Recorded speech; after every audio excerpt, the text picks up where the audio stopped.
Yeah, I figured I'd do a little bit of an impromptu video right now.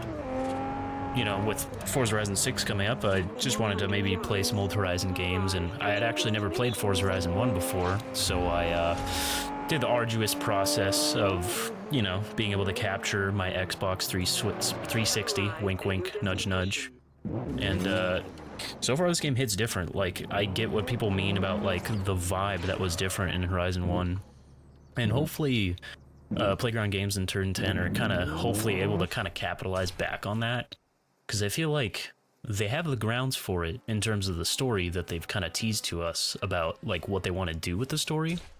But I suppose obviously it's a matter of execution, like seeing what they do at launch. Hopefully they actually pull through with that, and like, I have a couple of notes. I mean, this is just such an impromptu video that I genuinely have a couple of notes that I wrote down.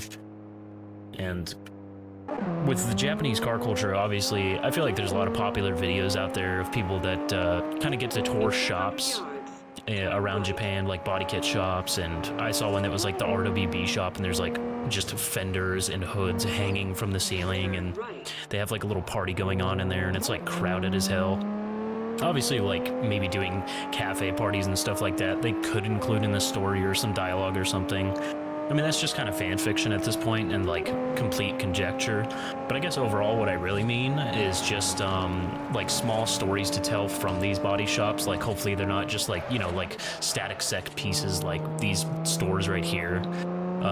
Like, even this game obviously didn't capitalize on having these, like, little towns and buildings and everything, but it'd be cool to see some more intimate storytelling from Modern Horizon, to where it's not just, like, you meet one of the characters out in the middle of nowhere, and then there's just this cringe over-the-top dialogue for, like, 2 minutes, and then they just tell you to drive somewhere, and then you drive somewhere else. Like, I guess to a certain point, if you break down any sort of a story in a driving game, that's basically what it is.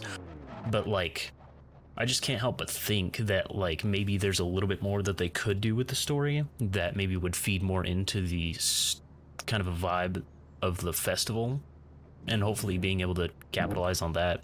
But speaking of which, I guess I'll just hop right in. Why is this thing lagging?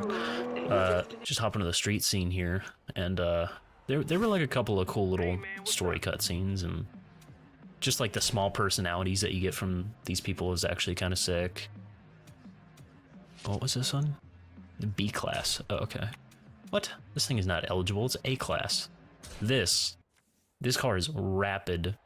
I think so far is my favorite one that I've driven. It's just so fun. But yeah, I don't know. Like, just like the whole vibe that this captures, where it's like there's people moving around, and there's like a small bit of story with like the progression here, I guess, and like with going and getting the wristbands, I suppose that's like kind of the main, I don't know, hitch that just kind of grabs you in this story. But at the same time, just seeing it done in Horizon properly would be good to see. And I think one of the keys to that is actually kind of the vibe. Like, the festival needs to exist around you when you're there, and like the Horizon outposts in this game are really cool.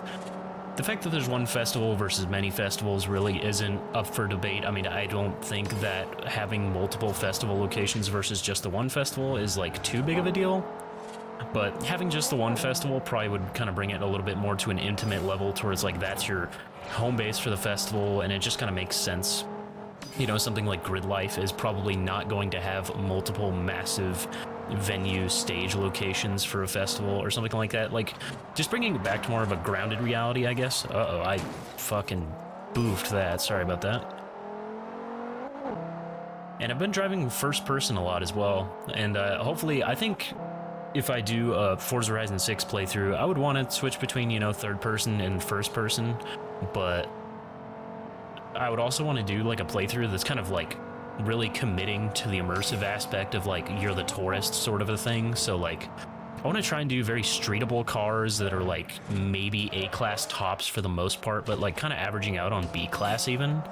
Because like even in the modern Horizon games, like this game, B cars feel like A-class cars in new games. It's insane. I think the grip is just a lot more in this game. And for some reason, I think the sense of speed is just different in this game, to where it does feel quicker. But Yeah, for the most part, I'm gonna want to do like B-class average cars, like trying to keep very streetable, very minimal bolt-on upgrades, and kind of quote-unquote realistic stuff like that. And maybe just urging other people to do the same. Like, you know, they think that Forza Horizon is this like brain rot, like you instantly are a millionaire sort of a thing. If you just sort of embrace a play style where it's not that way, then you could probably just enjoy the game as is, to where you're not necessarily buying into that whole like brain rot thing. You're just kind of playing the game and it just works, you know? So that's my take on it. But I guess so far, that's kind of my little small rant about the festival vibe in Horizon 1 and how it could hopefully relate to Forza Horizon 6, and hopefully we can see some improvements with, you know, recent Horizon games versus, you know, oh bro, we just had it so good and we'll never have it again sort of a thing. Like, hopefully people realize that no matter what, I feel like we're not too cooked. I feel like Horizon 6 is at least going to be better than Horizon 4 and Horizon 5 in terms of overall execution, I would think. Maybe. I don't want to put all of my eggs into that basket, but I'd be willing to bet that, like, that's, like, probably an okay outlook on it, you know? Like, it seems like our map is at least going to be better, and overall the story itself is going to revolve around us being a tourist that's just in Japan. And I'm guessing that our starter car is basically going to be like a festival rental sort of a thing. Like it looked like in the trailer we had the GR86 that we were kind of driving around, because I'm pretty sure that was the character. And obviously they were trying to invoke the, I always say it wrong, the Corrado.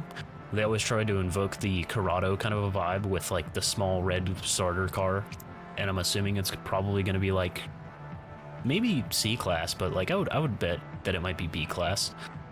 And yeah, hopefully overall just more grounded. I mean, like, I'm surrounded by the festival and people are just like actually moving around. I mean, they're like, they look a little bit jittery if you just sit here and look at them, and like the resolution is absolutely insane. There's a guy like way in the back jumping up, throwing his hands up in the air by the white wall back there, who's just absolutely flat in the head. He's like a pinhead, certified pinhead. But yeah, I'm looking forward to Forza Horizon 6, and hopefully be able to see a lot of people on the road, and hopefully the living festival vibe with like car meets, cruises, that kind of comes back. And I think I'll make maybe another video on like kind of revisiting Horizon 3. That's definitely my favorite Horizon. It is my first one, but maybe I'll drop a little more lore on my experience and maybe just, I guess, create conversation about, you know, other people's journeys in Horizon. And so yeah, hopefully I'll see you guys in another video eventually. Hopefully I stay on top of it and get going on it.